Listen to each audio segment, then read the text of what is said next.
It depends on what city you're in and what you're going for. But generally speaking, horizontal infrastructure costs are eligible for RHID reimbursement. Again, there are exceptions, but as a general rule, horizontal infrastructure costs and land acquisition. So how does that actually happen? Typically, what you see is a developer will go pay for those infrastructure costs. City or county could do it also. A developer could do it. You pay for the infrastructure costs up front. Over time, as valuation is increased, more taxes are generated by that property, segregated into that bucket, it gets kicked back to reimburse for those eligible project costs. That can be up to 25 years. And again, up to 100% of those costs could be paid or reimbursed through RHID proceeds. I say could be, we're talking what are the statutory, rules? What's allowable? That's what's allowable.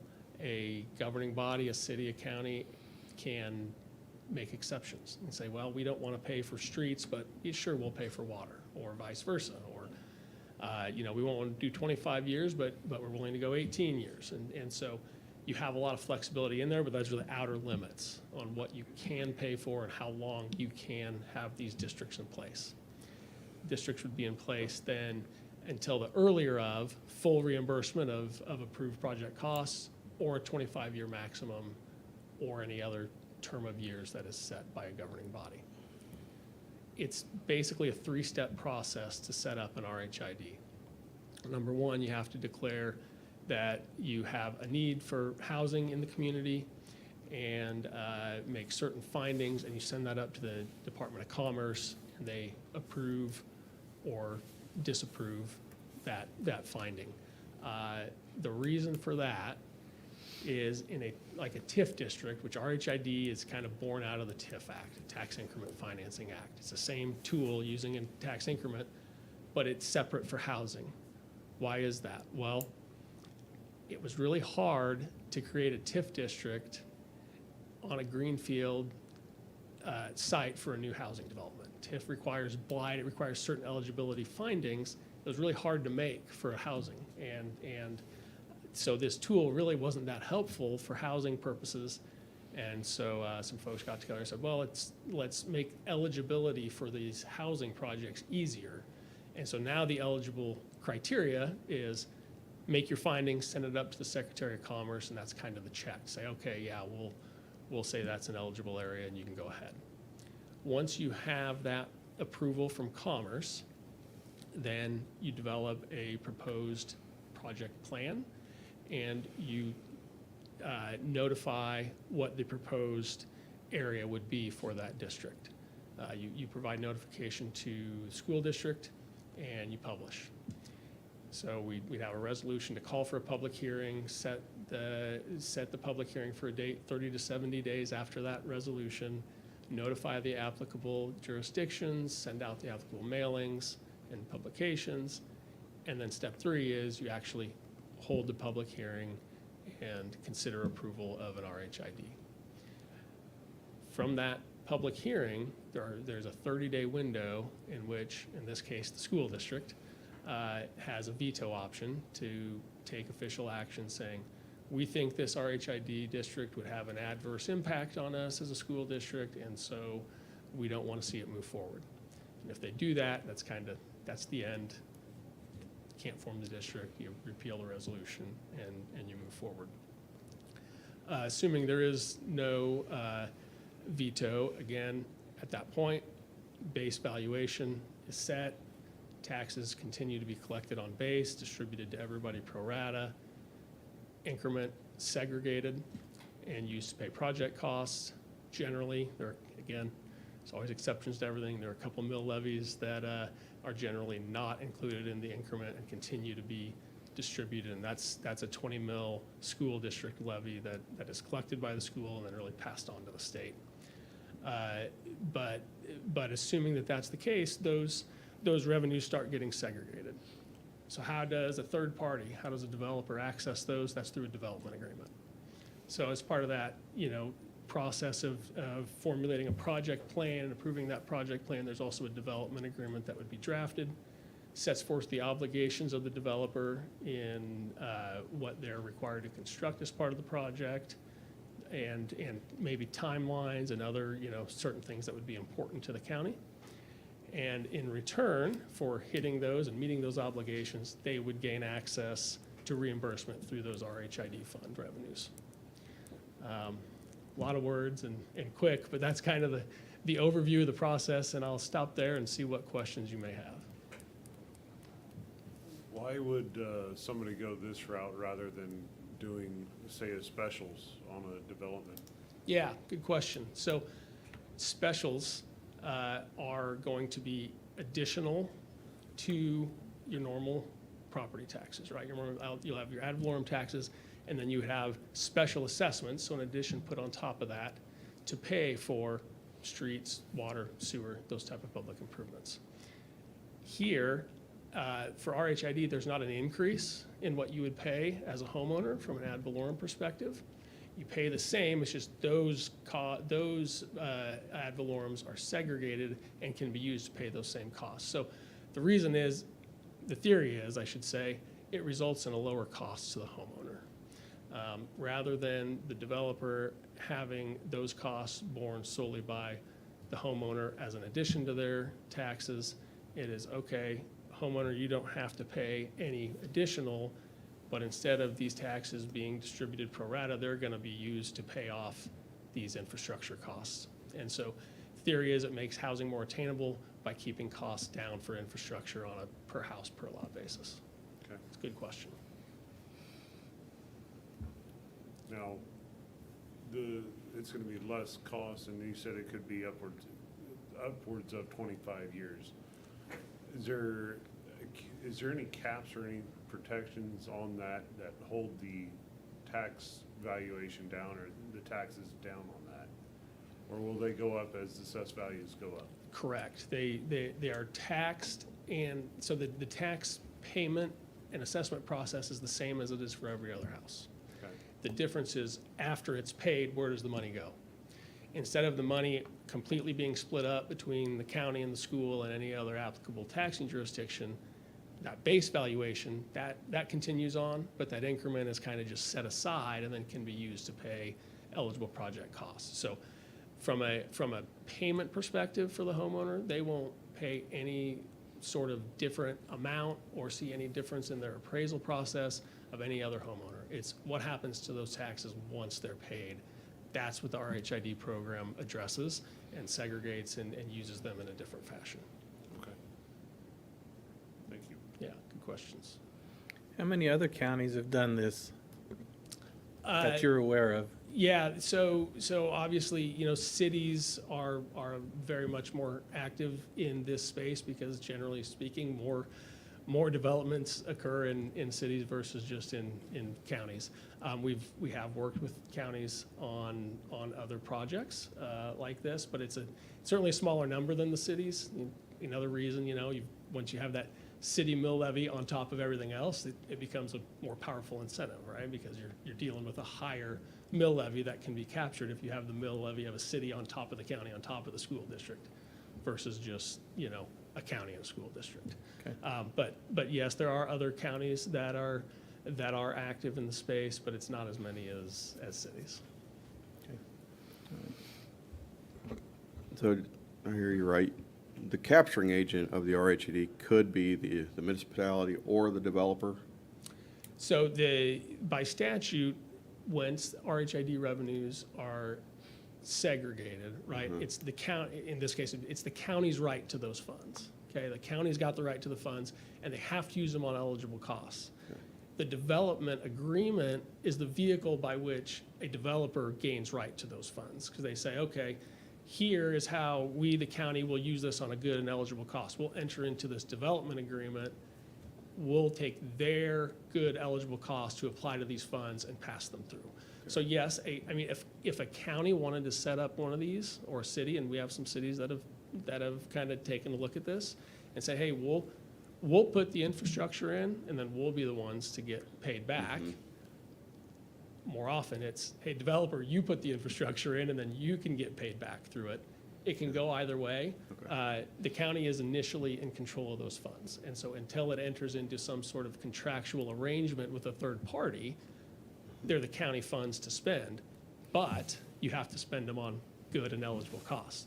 So if you set up an RHID and say, hey, we're going to use them in this area, but you have to go pay the cost, developer, well, the county's not going to have any cost to pay, and so you're going to have this bucket of funds and you're not going to have anything to spend them on. And so eventually then it would just get wound up, and then those monies would get distributed as per any other taxes. You might not be able to answer this time if we're looking at a potential county policy, but like you said, this seems to work really well for cities, but for a county, we don't have like a curb and gutter and sidewalk requirements. We have county road requirements. So for a housing development, and we're kind of, and I'll speak for the commission a little bit, we're not really interested in taking on more county roads. So like a housing development in RHID that needs to be the county road standards is much less than what it would be in a city with curbs and gutters. And then additionally, like water lines, well, they would have to, rural water districts would have to provide that water. We don't have city lines, so I'm just curious in a policy-wise, what county standards would they need to be met for a housing district that are.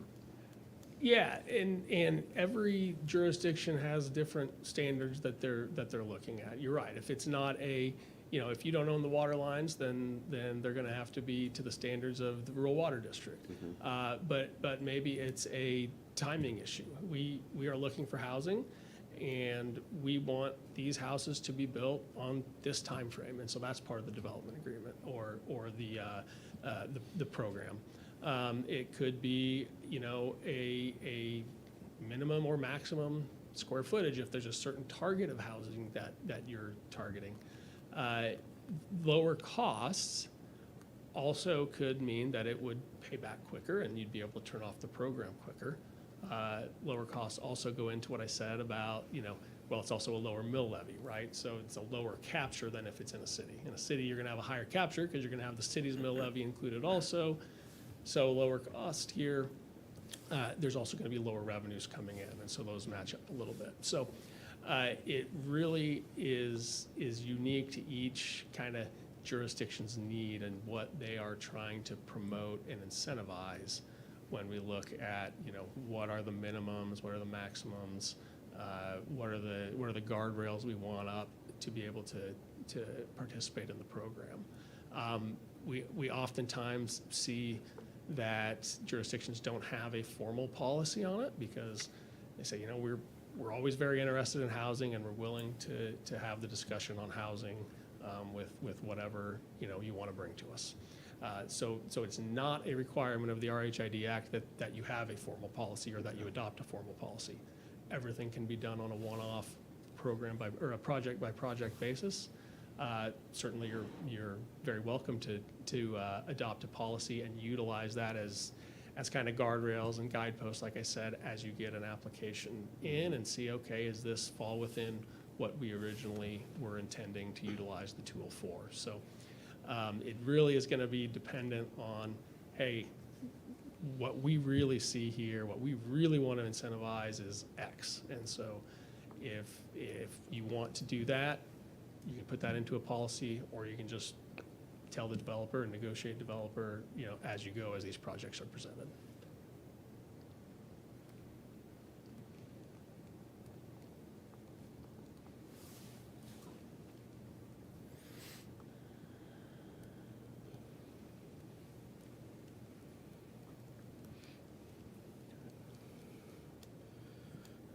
I don't have any further questions. Can I have a discussion today? Adam? Sure.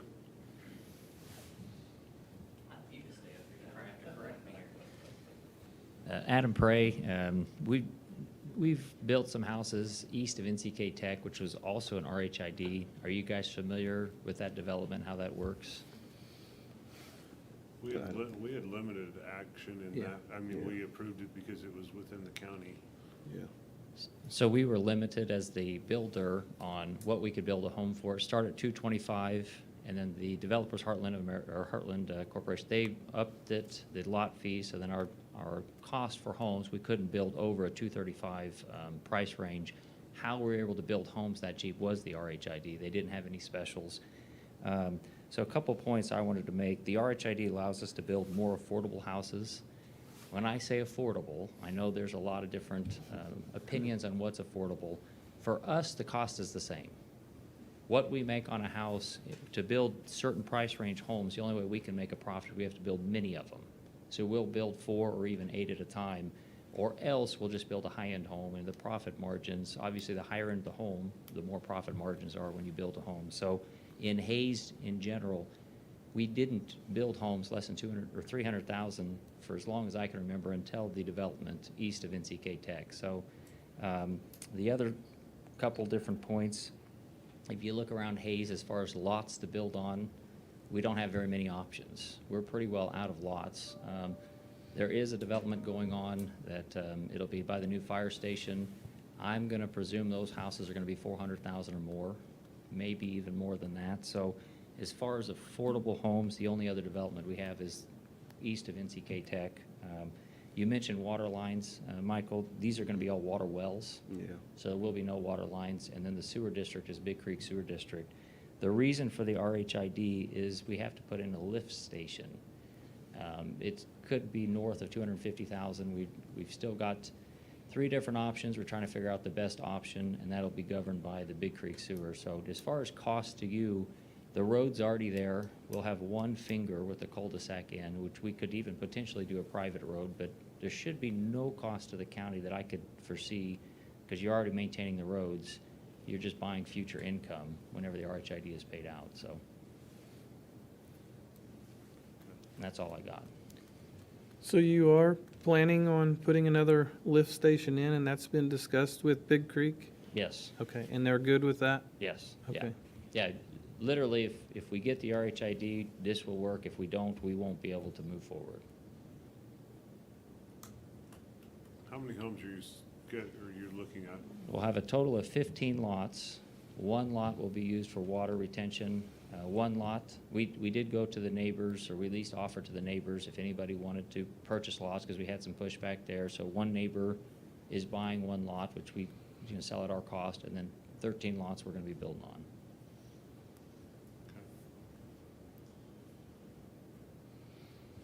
Okay. Well, I appreciate the information. Yeah, absolutely. Thank you, guys. Appreciate you considering it. Thank Yeah. you.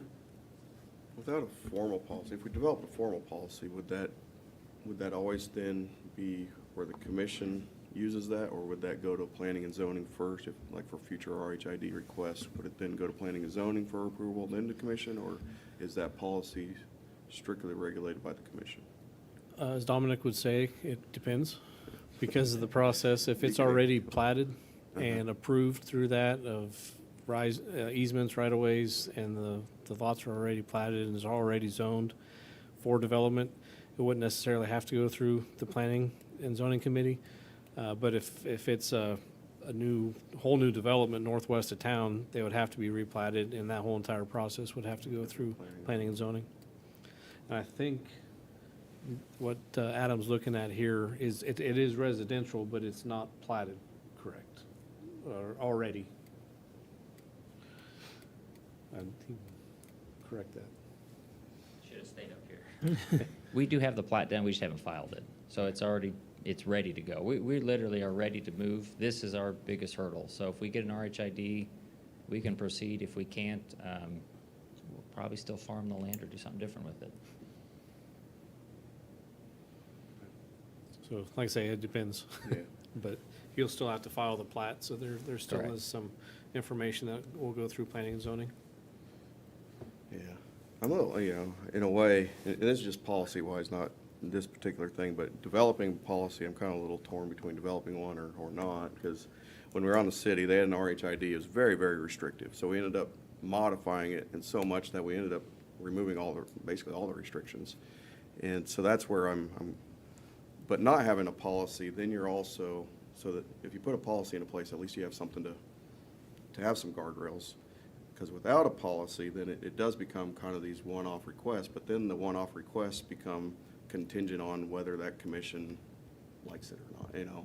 Because there's nothing for that commission to necessarily say yes or no, and there's no way for the applicant to say, well, your policy says this, so there's no reason for you not to approve it. If without a policy, then you're just always kind of at the whims. But I also kind of like that. It's like, well, we'll take them up as they come. They don't come up very often, so I don't know. So I'm kind of, you know, those are my two kind of torn between whether we should discuss creating some simple policy or not, is in this discussion anyway.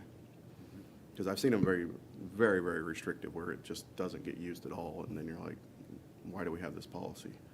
So I don't want to see anything like that, but we don't have a policy at all, so I'm just kind of concerned of what that might look like for future commissions where other future projects come, and we've seen it in before where a county commission decides to reject something, and then a couple years later, you have a different commission, and then they accept it, because there is no standard, so I guess those are my just general thoughts right now. I think that's just the nature of the beast of what we're Government. involved in. As a government, I mean, it can change with an election. Mhm. I think a very good example of your concern on policy and no policy and setting some type of guardrails is as Adam mentioned, a road in a subdevelopment that's been the county's position, the commission's position for many years is that we're not going to establish new roads that the county would actually maintain. So if you were to develop a policy and state that, you know, the developer could put in a new road, it can be a private road. However, the next developer may come in and says, well, we want to create a program where we're going to asphalt and all those costs to build that road to a higher standard that the county may consider taking over after that, for that development. Could be more attractable at that time. So setting up those guardrails ain't always there's no perfect guardrail for you, but you could set in some of those limitations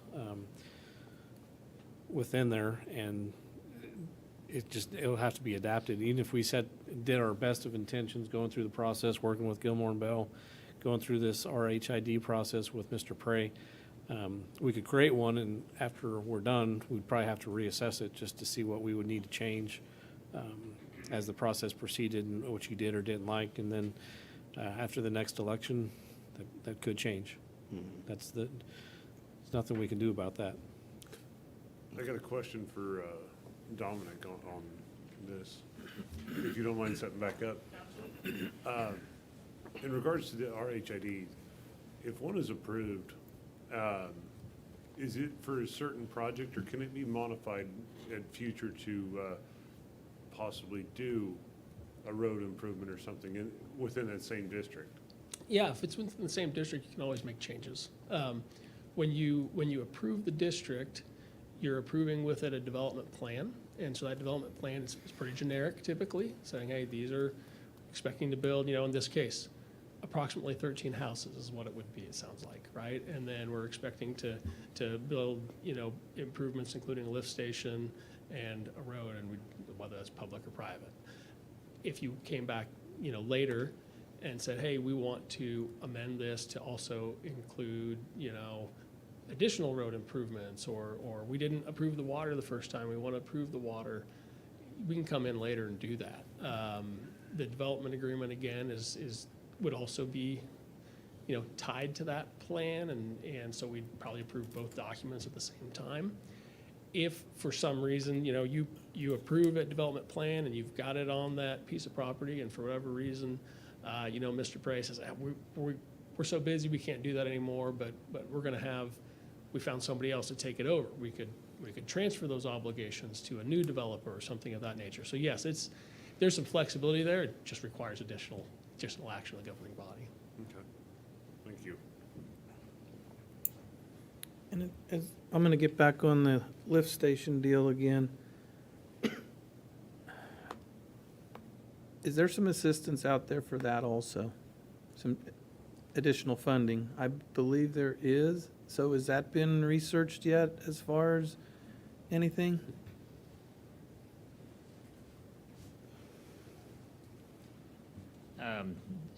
There was a lot of grant money out there post-COVID, I can say there's some people not even sure they're going to have jobs today. So we do have, in my opinion, some of the best grant writers. They're out of Wichita that are on it. Because we have a good sewer already in place, the chance of us getting grants for the lift money are not high, and the costs are fairly high. So we're looking into grants, but as of right now, we're not able to get grants. And we're fairly good at getting grants. We've done a fair amount of grants for projects like Ellis or the hotel we got coming down. So as of right now, Neil, we don't have any. If I had to give a probability, it's less than 50% on a grant. Okay. But we are looking into it. They got the one through KDHE, but it doesn't look favorable because of where we're at. Okay. Most of the prefaces for the grant is if you don't have an option, they're looking for communities that don't have a good option. We have a really good option. We work with the city of Hayes, and their sewer goes right into their treatment plant. So for us, if the line were to break or something, we'd have a lot better chance of getting a grant. And I've thought about that, but I'll add to that. What we've seen in development agreements and things of that nature is what we put in there is, hey, these have to be real third-party, or real costs that you incur that are not reimbursed from other sources, right? So you can account for that flexibility and say, we're gonna pay for that lift station, but if you get a grant, you're gonna get a reduction proportionately in the RHID, so that you're not getting, double dipping and Right. making money off of that sewer. That's So you count where I'm into going. that and say, hey, you actually have to incur the cost. They have to be just a expense reimbursement. It's not gonna be a profit center for you to say, we got 4 different people to pay for this lift station, great. And I know that's not what he's trying to do, but that's kind of how we account for that in the development agreement, is we kind of have some language in there around those types of other, sources of funds, so that developers will want to continue to be incentivized to look for those, because the RHID program, it's a slow repayment, right? 25 years is a long time to get repaid for something, and really, because of the way the tax cycles work, it typically takes 2 to 3 years before any money is in the bucket. Because if you started today and got the RHID in place, it's not gonna have much out there in terms of assessed valuation by January 1 of this next year, which means, December of 26 and May of 27, there's gonna be very little in there, and so it takes 2+ years to get any funds to flow into that bucket. So if he could get a grant that'd pay for it a little quicker, I think that's probably his preference, and usually is the preference of most. So by including that language, it protects you guys from double paying, and still gives an incentive to go, find some of those extra funds that could still be out there. Okay. Mr. Prey, is this gonna include any pre-existing homes that are in that local area? Or is No. it just gonna be on the new development? it'll just be on the new development. Okay. Yeah. So for us, we have a big incentive to develop and sell these homes, because obviously if we don't sell a home, there's no money getting put in. So you should see a lot of activity out there. Okay. It's interesting that you said with the line break, the last 2 years I've been after KDHE, because I'm a small system operator. Also in DC, I hit them up again. You get a line break, yeah, it's easy to apply. Is it easy to apply for a grant? No. Are you gonna get that money? That's the answer that I get. We'll apply for a grant if your lift station goes down. You can't. You've got to have, and I'm trying to get something where they can have an emergency fund just for that. So where's it gonna go? I don't know, but we better plan for the future. Well, and the other thing too, that I've learned more about grants than I probably care to know, but for every grant that they award, there may be 50 applicants for it. And so they sit around in a room like this, and they just try to give it to the one they think is in the most need, and we don't qualify. So I'm not saying we won't get a grant, where it would definitely be in our best interest to get all of our best interest, but I don't think it's likely from what I understand.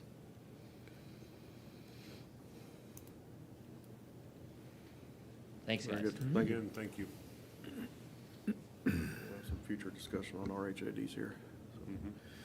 Mhm. County Administrator report. Just 2 quick things. As a reminder, April is Local Government Month, as presented by the National Association of Counties, and today we're having our Employee Appreciation Barbecue for all the hard work. They do for our local government. And then, as a reminder, the April 30th, so 2 weeks from tomorrow, we'll have our road tour. And we'll start here at the admin building at 8:30 a.m.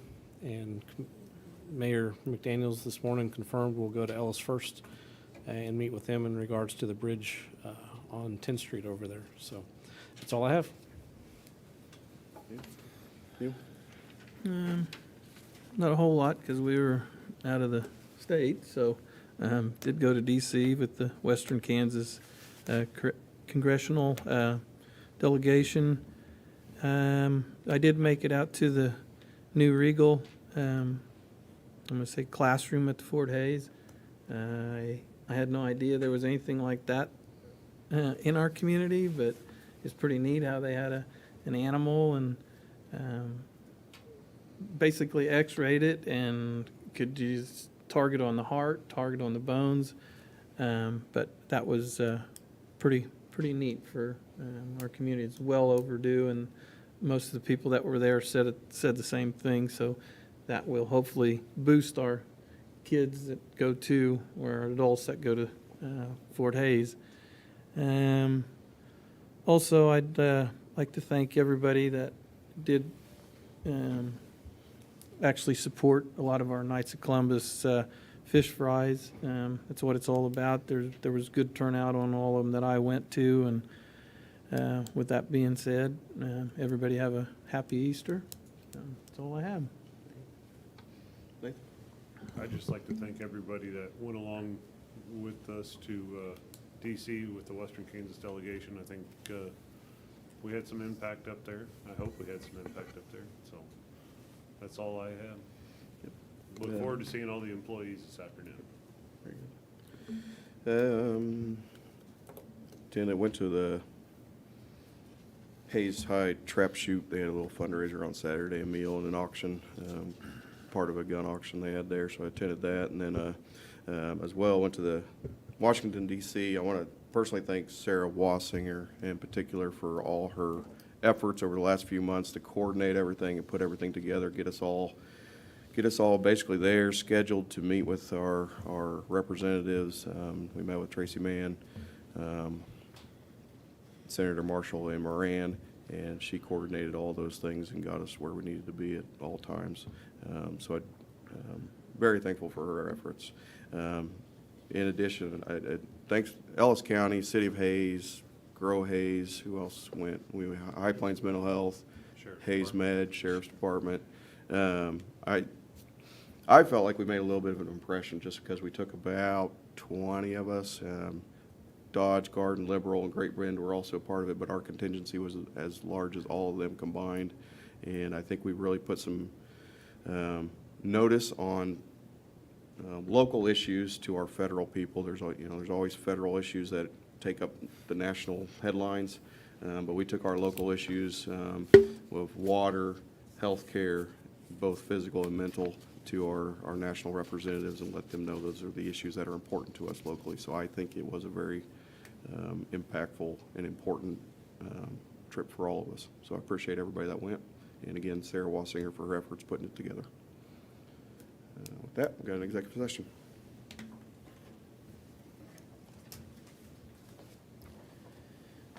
I move to the Board of County Commissioners recess for the executive session for 30 minutes under the following exception to the Kansas Open Meeting Act and pursuant to attorney-client privilege exception.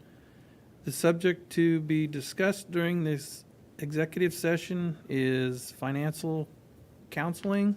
Those attending, 3 county commissioners, Mr. Bill Jeter, Mr. Dominic Eck, and Mr. Darren Myers. And we will get out in 10:35. I'll second that. Okay, we got a motion and a second on the table. Any discussion? All those in favor say aye. Aye. No opposed, passes 3-0.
Session at 10:37, no decisions were made. Adjourn the county commission meeting at 10:37.